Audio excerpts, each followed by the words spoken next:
Hi everyone, ఇవాళ recipe వచ్చి healthy dry fruit chikki ఏ విధంగా చేసుకోవాలో చూసిద్దాం.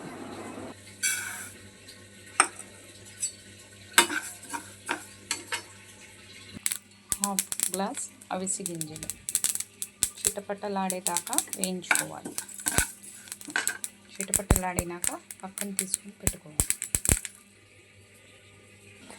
అవిసి గింజలు తీసుకున్న క్వాంటిటీలోనే నువ్వులు వేసుకోవాలి. నువ్వులు కూడా వేయించుకోవాలి.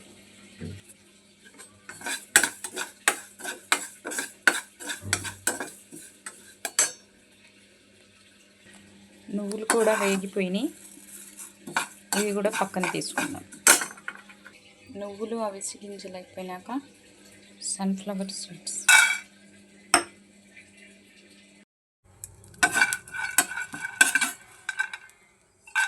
ఇవి కూడా తీసుకుని పక్కన పెట్టుకోవాలి. పుచ్చగింజలు ఇలా అన్ని డ్రై ఫ్రూట్స్ సిమ్లో పెట్టుకొని వేయించుకోవాలి. ఇవి కూడా వేగిపోయాయి, పక్కన పెట్టుకుందాం. ఇప్పుడు గుమ్మడి గింజలను వేయించుకుందాం.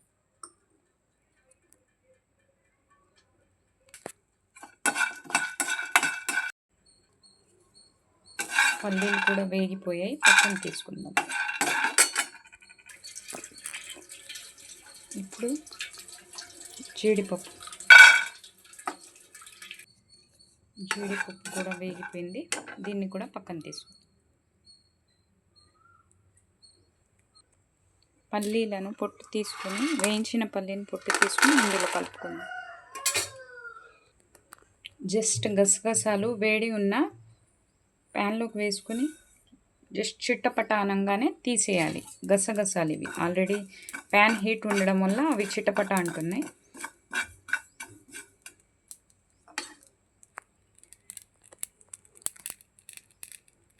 ఇలా రెడ్లోకి రాగానే గసగసాలు తీసివేయాలి. ఇప్పుడు కడాయిలో నెయ్యి వేసుకొని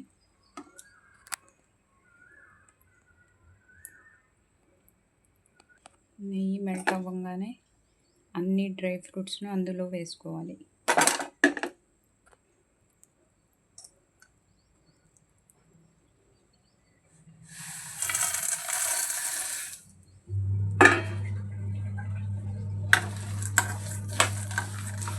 కావాలంటే ఇందులో కొబ్బరి ఈ విధంగా చిటపట్టలాడుతున్నప్పుడు స్టవ్ ఆఫ్ చేసుకొని పక్కన పెట్టేయండి.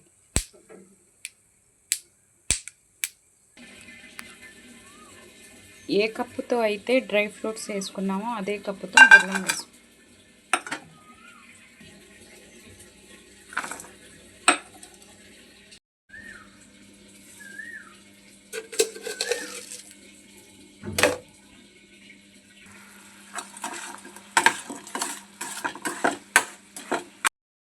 మూడు కప్పుల డ్రై ఫ్రూట్స్కి 2 కప్పుల బెల్లం, పావు కప్పు పంచదార వేసుకోవాలి.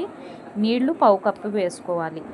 పాకం ఎలా రావాలంటే ఒక చిన్న గిన్నె తీసుకొని బెల్లం అంతా కరిగిపోయినాక ఒక నీళ్ళల్లో కొంచెం పొడుగ్గా పాకం అనేది వేసుకోవాలి. పాకం అనేది గిన్నెకేసి కొడితే టంగమని సౌండ్ రావాలి. అలా వస్తే పాకం వచ్చినట్టు. అప్పుడు మనం వేయించి పక్కన పెట్టుకున్న డ్రై ఫ్రూట్స్ అన్నీ పాకంలో వేసుకొని కలుపుకోవాలి.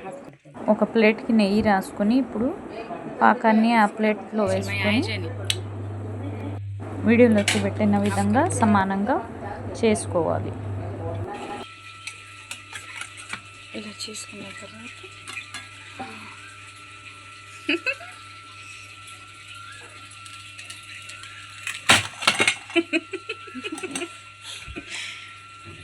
ఇలా బైట్స్ వస్తాయి.